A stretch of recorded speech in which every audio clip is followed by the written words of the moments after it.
Hi guys, I found some interesting question here. Buyer must assume a 91,000 solar loan. It's kind of an interesting situation. I want to hear what you guys would do in it. But first, it's brought to you by Chris Rooney, Home Your Experts. Prior Lake slice of paradise awaits.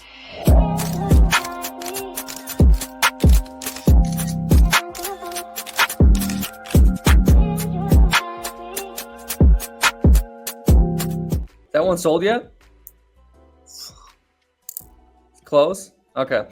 Hi guys, here's the full question. My wife and I were considering a house that was slightly out of our price range, but had a 2.9% assumable loan, making the mortgage affordable. After inquiring about the monthly payments and down payment, everything seemed promising. However, we discovered the house had solar panels with a $91,000 loan at $410 a month for the next 23 years, which the buyer must assume. Is this normal?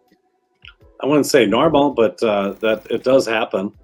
And maybe the buyer may have to assume it, but that doesn't mean they can't try to negotiate that out of it. I had a listing that had the same exact thing, but it was about 30,000. They put it on like the year before, and it was like $30,000, and people weren't buying into it, so we ended up having to negotiate that out, and we were actually able to pay that off.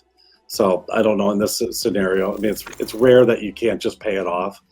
Most of them want their money, but there is some special assessments that you can't pay off nowadays because they're bonds, and they don't pay off until that time. So some of that solar stuff is very, very expensive, and people are looking for the long return on it.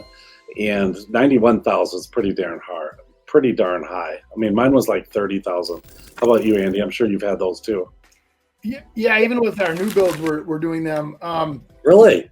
Yeah. Here's the difference. When you're buying a house and you want to put some of that cool new technology in your house, understand that mortgage companies will not finance that. So unless the builder buries it into the build job, they're going to have a requirement for separate financing, because traditional banks don't believe in the technology yet because the ROI is very, very low.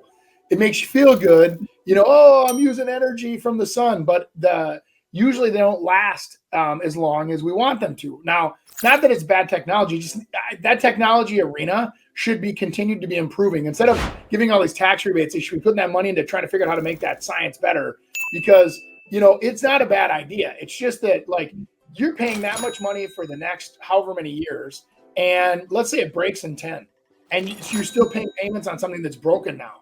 So just like a street assessment or something else, the seller thinks, hey, you're going to get to enjoy that new street or those new roads or whatever else, so you should be paying this.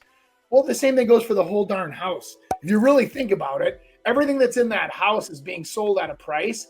I don't like the gimmickiness of having, oh, by the way, you have to also pay something that we made a decision on. That should be part of the package, just like a swimming pool. Sometimes a swimming pool is a fantastic investment for the right buyer, and sometimes it's a bad deal because they're not getting any of that money back. That solar panel, in my opinion, should be paid for, and it should be taken care of at closing. There should be no rolling payments going forward for my buyer. And if you don't like it, what you need to do is move on. And if you're okay with it and you really want those solar panels, well, then you can pay for them. And that's fine too. Well, and some people might want that house and don't even want the solar panels at all. I mean, even and get rid of them. So there might be now you got holes in your roof, you got holes in your shingles or wherever they put. I mean, now granted, it's not like a solar farm probably out in the back where they put these panels. It usually goes on the roof, and it's usually, trying to be subtle, and they have to mount everything. So not that here's my thing. I'm all for new technology. I've always embraced it. But you got to remember, when you look at, like, I now have to pay the payment. So now the rubber hits the road. Is that investment worth the payment? And if you think it is, good for you. God bless America.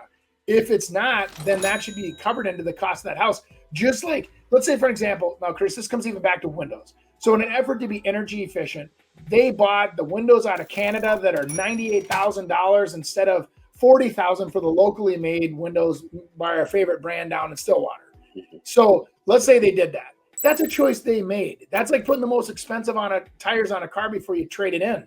Those are decisions you have to make. And I just say, observe the decisions they made, decide if it's a good value for you.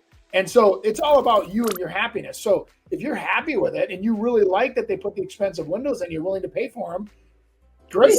And some will see value in it. Yeah. You know, but the hope is that rather than trying to get, hold on, where am I? This many people, you're going to get that many people looking at it. So that'll pay. Right. Yeah. right.